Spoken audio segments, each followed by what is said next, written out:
United proved yet again just how talented a team they've become on the continental stage by reaching their fourth European quarter-final in 6 seasons at the expense of Hajduk's Split. United first tasted European football 20 years ago when, as complete unknowns, they shook everyone by knocking the famous Barcelona out of the Intercity Spheres Cup. Since then, they've made 70 European appearances and under the guidance of Jim McLean have qualified for either the Cup winners, the UEFA, or the European Cup in 11 out of the last 12 seasons.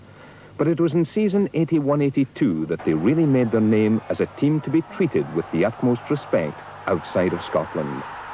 I think the biggest breakthrough was most certainly the Borussia game here at Tannadice, when previously we definitely always struggled at Tannadice to get the goals and create the chances, and we really hammered Borussia that night, and that really gave us the confidence to then realise that we are not too bad in Europe and quite confident of doing well.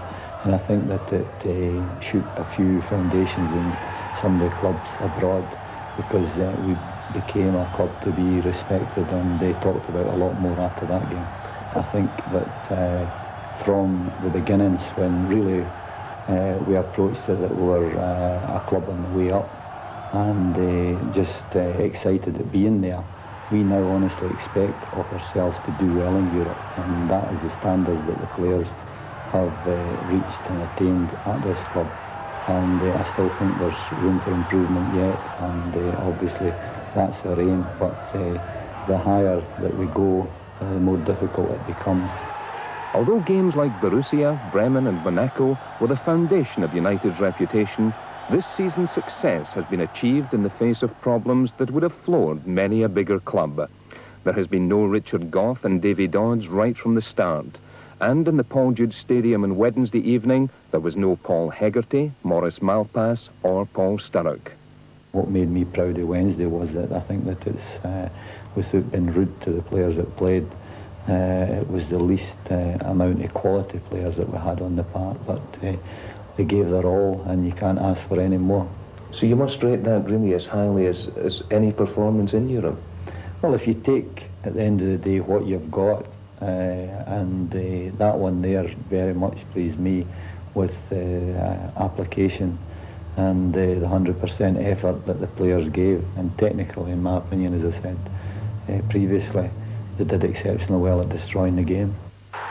While managers all over the country are obviously envious of United's European record over the past 6 seasons, it's the other way around when it comes to big game attendances.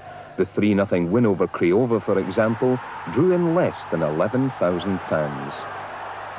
I'm very, very envious when I read 250,000 that other clubs are picking up for the same tournament and their home gate receipts. And we at the moment have actually this tracksuit here's to be washed every Saturday because it's to be ready on the Monday. But we have to watch every penny at this club. But it's part and parcel of the club, and we've a lot of other gifts that and harmony probably that the bigger clubs possibly don't have. We've a family atmosphere here at Tannadice, which the length of time that I've been here, I would hate to lose, and it'll be a sad, sad day when I'm not part of it. How costly, in fact, has Europe been for the club?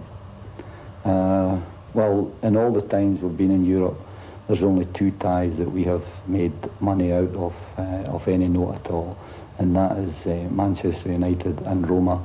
They did make money, I'm sure, out of probably the Barcelona and the Juventus game, but that was before I became manager. But all the rest of the times we are hoping to break even. Surely the quarter-final will see Tannadice bulging at the seams.